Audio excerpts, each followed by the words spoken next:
Batting ব্যর্থতায় প্রথম টি-20 বাজেভাবে পরাজয়, সিরিজ বাঁচানোর ম্যাচ, বড়সড় পরিবর্তন নিয়ে মাঠে নামছে বাংলাদেশ। ওপেনিংয়ে ব্যর্থতার পর নড়বড়ে মিডল অর্ডার টাইগারদের। সতীর্থদের ব্যর্থতায় যথেষ্ট হতাশায় লিটন দাস। তবে যেন নতুন করে শুরু করতে হবে টি-20তে। বাঁচামরার এই লড়াইয়ে কেমন হতে যাচ্ছে বাংলাদেশের সেরা একাদশ, সেটাই দেখে নেওয়া যাক।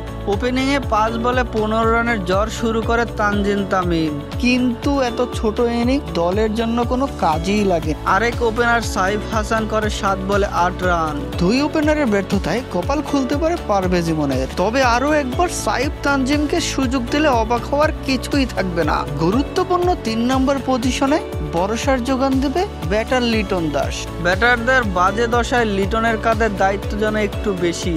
তিনি যত বেশি সময় উইকেটে টিকে থাকবেন ততই বেশি লাভবান টাইগাররা। গেল ম্যাচে উইকেটে থিতু হওয়ার সুযোগ কাজে লাগাতে পারেনি তৌহিদ হৃদয়। সিরিজের সমতায় আনতে বড় ইনিংস খেলতে হবে এই মিডল ওভার ব্যাটারকে।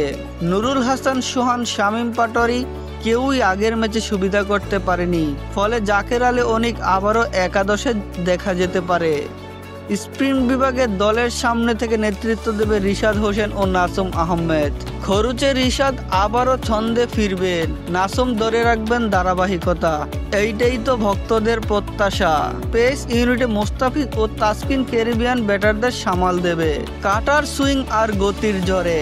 ব্যাটিংয়ে তানজিম সাকিব দলকে সেরাটা দিলেও তার খরচে বোলিং ভুগিয়েছে বাংলাদেশকে।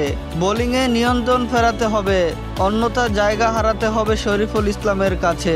বুধবার সন্ধ্যা 6টায় চট্টগ্রাম দ্বিতীয় টি-20 লড়বে বাংলাদেশ ও ওয়েস্ট ইন্ডিজ। যে কোনো মূল্যেই সমতায় ফিরতে চাবে টাইগার বাহিনী।